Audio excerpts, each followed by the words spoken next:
इस आइडिया को वुमेन के कॉन्टेक्स्ट में अप्लाई करते टाइम वो हमें बायोलॉजिकल एंटिटी मतलब बॉडीली फॉर्म जिसमें वुमेन पैदा होती है इसको फेमिनिटी से अलग करने को कहती हैं।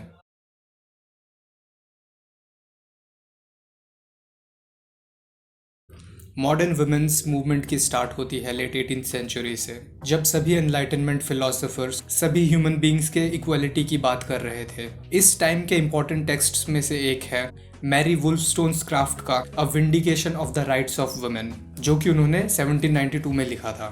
इस बुक ने इस आइडिया को चैलेंज करा कि women as a group inferior है मैन से। अगर वुमेन लेस केपेबल है भी तो उसकी वजह वुल्फस्टोनक्राफ्ट के अकॉर्डिंग है उनकी पुअर एजुकेशन और लिमिटेड अपॉर्चुनिटीज इंस्टेड ऑफ किसी इनहेरेंट नेचुरल डिफरेंस के। 19th सेंचुरी में जैसे जैसे वुमेन्स मूवमेंट आगे बढ़ा, इसका फोकस अमेरिका में प्राइमरीली सफरेज और वुमेन के वोटिंग राइट्स तक ही सीमित था। अर्ली 20th सेंचुरी तक यूरोप के ज़्यादातर कंट्रीज में और अमेरिका में वुमेन को वोटिंग राइट्स मिल जाते हैं। इसी विक्ट्री के बाद फिर ग्रेट डिप्रेशन और सेकेंड वर्ल्ड वॉर के बाद फेमिनिस्ट पॉलिटिक्स और स्कॉलरशिप में थोड़ी गिरावट देखने को मिलती है।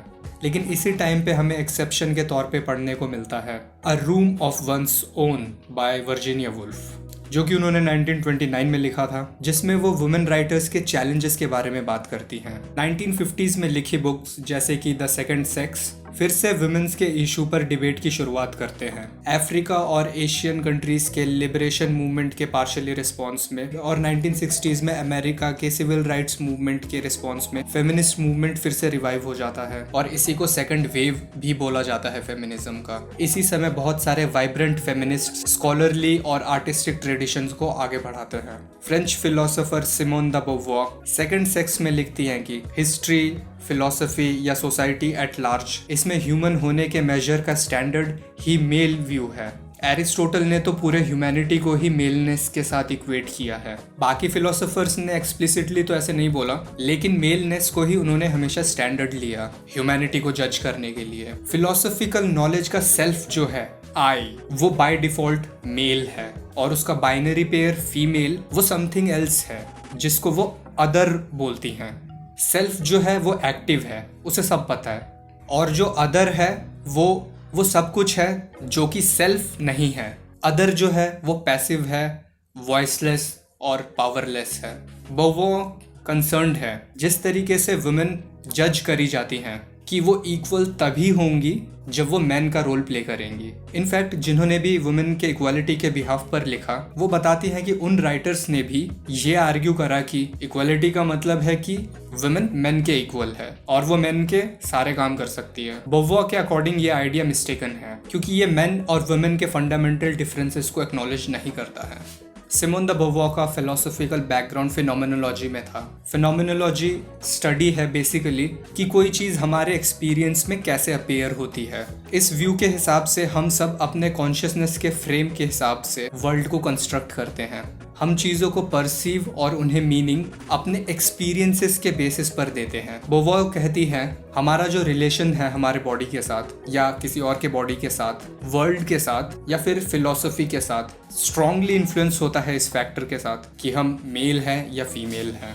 सिमोन द बोवॉर एक एग्जिस्टेंशियलिस्ट भी थी जो मानती थी किसी भी एग्जिस्टेंशियलिस्ट की तरह कि हम बिना किसी पर्पस के पैदा हुए हैं और हमें खुद ही अपने एग्जिस्टेंस का एसेंस ढूंढना पड़ेगा। इस आइडिया को वुमेन के कॉन्टेक्स्ट में अप्लाई करते टाइम वो हमें बायोलॉजिकल एंटिटी मतलब बॉडीली फॉर्म जिसमें वुमेन पैदा होती है इसको फेमिनिटी से अलग करने को कहती हैं, क्योंकि फेमिनिटी एक सोशल कंस्ट्रक्ट है और कोई भी कंस्ट्रक्ट चेंज और इंटरप्रिटेशन के लिए ओपन होता है। इसका मतलब बहुत सारे वेज हैं बीइंग वुमेन होने के।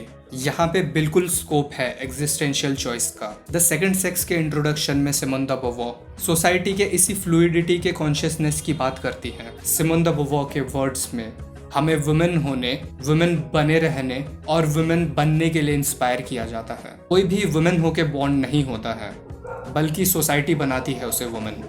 बोवॉर कहती हैं कि वुमेन को खुद को फ्री करना होगा इस आइडिया से कि वो मेन जैसी हैं या उन्हें वैसा होने की ज़रूरत है, एंड उस पैसिविटी से जो सोसाइटी ने उनमें इंड्यूस किया है। एक ट्रूली ऑथेंटिक एग्जिस्टेंस लिव करना ज़्यादा रिस्की होता है बजाय सोसाइटी के असाइन किए हुए रोल्स को एक्सेप्ट करने के।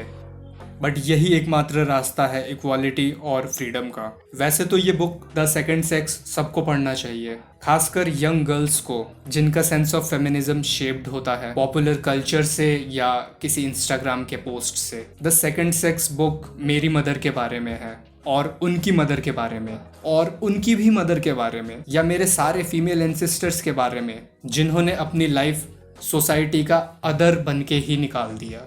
तो ये था फेमिनिज्म सिंपल टर्म्स में। वीडियो पसंद आए तो लाइक करो, सब्सक्राइब करो द मामोस्ते को और बेल आइकन को भी दबा लो जिससे तुम कोई भी वीडियो नोटिफिकेशन मिस ना करो। मैं मिलूंगा अगले वीडियो में।